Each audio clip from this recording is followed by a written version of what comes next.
یہ قرآن کا حکم تھا نا، سورہ روم آیت نمبر 31، وَأَقِیمُوا الصَّلَاةَ وَلَا تَكُونُوا مِنَ الْمُشْرِکِینَ، دیکھنا نماز کو قائم کرنا، مشرک نہ ہو جانا۔ قرآن کو آگ تو مسلمانوں نے لگائی ہوئی ہے۔ قرآن چیخ چیخ کے کہہ رہا ہے کہ جو نماز نہیں پڑھتا وہ پاکستان کے شناختی کارڈ میں مسلمان ہے، اللہ کے ہاں وہ مسلمان نہیں ہے۔ صحیح مسلم میں یہ حدیث لکھی رہ گئی 246 کہ بندے کے کفر اور ایمان، شرک اور اسلام کے درمیان فرق کی نماز ہے۔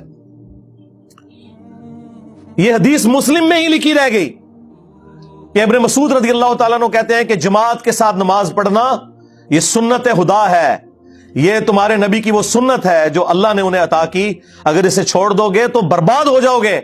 رسول اللہ کے زمانے میں اگر کوئی بیمار بھی ہوتا اور 2 بندوں کے سہارے مسجد میں آ کے نماز پڑھ سکتا تو اس کی کوشش ہوتی کہ میں مسجد میں جماعت سے نماز پڑھوں، کہیں مجھے منافق نہ شمار کر لیا جائے۔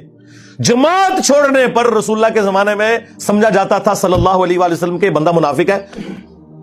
صحابہ کرام کو، اہل بیت کو کب معلوم تھا کہ ایسی امت بھی آنے والی ہے جو آپ سے بڑا عاشق رسول ہونے کا دعویٰ کرے گی اور نماز ایک نہیں پڑھے گی؟ تو وہ کہتے یار یہ تو بڑا آسان اسلام ہے۔ تو یہ حدیثیں تو مسلم شریف میں لکھی رہ گئیں، پریکٹیکلی کس نے عمل کیا اس کے اوپر؟ یہ حدیث ترمذی میں لکھی رہ گئی کہ ہمارا اور منافقین کا عہد نماز کی بنیاد پہ ہے، جس نے نماز چھوڑی اس نے کفر کیا۔ ہاں، یہ صحابہ کرام علیہم رضوان کا فتویٰ ترمذی میں ہی رہ گیا۔ عبداللہ بن شقیق تابعی کہتے ہیں کہ صحابہ کرام علیہم رضوان تارک الصلاح کے سوا کسی کی تکفیر نہیں کرتے تھے، صرف بے نمازی کو وہ کافر سمجھتے تھے، باقیوں کو وہ تمام غلطیوں کے باوجود مسلمان تصور کرتے تھے۔ اندازہ کریں، یہ ترمذی میں لکھا رہ گیا جناب۔ ہاں، ہم جب چیخ چیخ کے یہ باتیں بیان کرتے ہیں، لوگ کہتے ہیں یار یہ کس قسم کی باتیں کر رہے ہیں، یہ کہاں پہ لکھی ہوئی ہیں؟ سرکار کتابوں میں لکھی ہوئی ہیں۔ یہی تو ہم آپ سے کہہ رہے ہیں کہ مرنے سے پہلے اے مسلمان کر لے اس پہ غور، کتابوں کا خدا اور ہے، بابوں کا خدا اور۔ یہ حدیث ابو داؤد میں ہی لکھی رہ گئی کہ بچہ جب 7 سال کا ہو جائے تو اسے نماز کا حکم دو، اور نہ پڑھے 10 سال کی عمر میں اسے سزا بھی دو، اور 10 سال کے بچوں کے بستر بھی الگ کر دو۔ یہ ابو داؤد میں لکھی رہ گئی حدیث، عمل کس نے کیا؟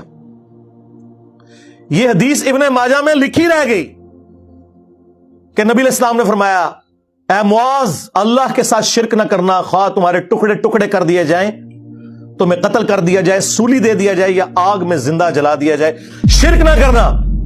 یہ پہلی نصیحت۔ اسی حدیث میں دوسری نصیحت، نماز نہ چھوڑنا۔ تمہارا اللہ کے ساتھ عہد نماز کی بنیاد پہ ہے، اگر تم نے نماز چھوڑ دی تو اللہ کا ذمہ اٹھ گیا تم سے۔ اور تیسری چیز فرمایا شراب نہ پینا، یہ تمام برائیوں کی جڑ ہے۔ تو یہ حدیثیں تو لکھی رہ گئی سرکار۔ یہ حدیث مسند احمد میں ہی لکھی رہ گئی کہ نبی علیہ السلام نے فرمایا کہ نماز قیامت کے دن نمازی کے لیے دلیل، نجات اور نور ہوگی، اور جو نماز نہیں پڑھتا قیامت کے دن نہ اس کے لیے کوئی دلیل ہوگی اللہ کے حضور بچنے کی، نہ نجات اور نہ کوئی روشنی، نور جو پولیس رات سے گزرنے کے لیے قرآن میں آیا نا، وہ نور۔ اور پھر نبی علیہ السلام نے فرمایا کہ بے نمازی کا حشر اسی حدیث میں آتا ہے، فرعون، قارون اور حامان اور امیہ ابن خلف کے ساتھ ہوگا۔ ہاں جی، کچھ بھی ہے تیرے محبوب کی امت سے ہیں۔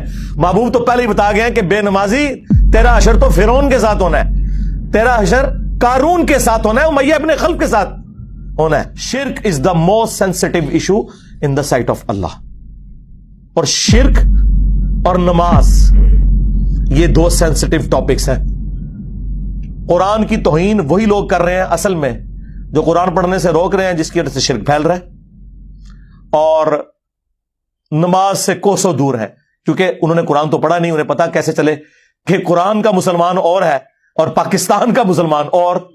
ہاں، مرنے سے پہلے اے مسلمان کر لے اس پہ غور، قرآن کا مسلمان اور ہے، پاکستان کا مسلمان اور۔